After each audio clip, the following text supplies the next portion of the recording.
কার্গোতে ওঠার জন্য লম্বা লাইন তড়িঘড়ি করে উঠে যাচ্ছেন সবাই। মালামাল নিয়ে অপেক্ষা করতেও দেখা যাচ্ছে অনেককে, যাদের সবার উদ্দেশ্য ছিল সীমান্ত পাড়ি দিয়ে যুক্তরাষ্ট্রে প্রবেশ করা। স্থানীয় সময় সোমবার মেক্সিকোর দক্ষিণ পূর্বাঞ্চলের কোয়ালকস শহরে অভিবাসীদের কার্গো ট্রেনে ওঠার জন্য অধীর আগ্রহে অপেক্ষা করতে দেখা যায়।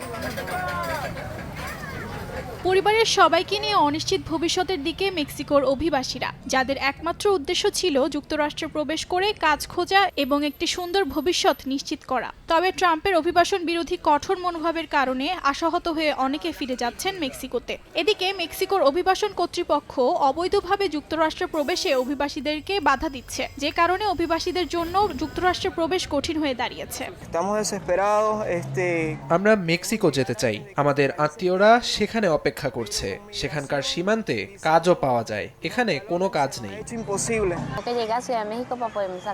আমরা মরিয়া হয়ে উঠেছিলাম, সীমান্ত পার হতে চেয়েছিলাম, তবে মেক্সিকোর অভিবাসন কর্তৃপক্ষের জন্য তা অসম্ভব হয়ে উঠেছে।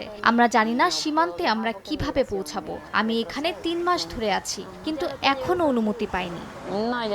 যুক্তরাষ্ট্রে নবনির্বাচিত প্রেসিডেন্ট ডোনাল্ড ট্রাম্প তার নির্বাচনী প্রচারণায় প্রতিশ্রুতি দিয়েছিলেন অভিবাসন সংকটের সমাধান করবেন। জন্মসূত্রেও নাগরিকত্ব বাতিল করতে চান ট্রাম্প। অর্জিতা শাহজিন, সময় সংবাদ।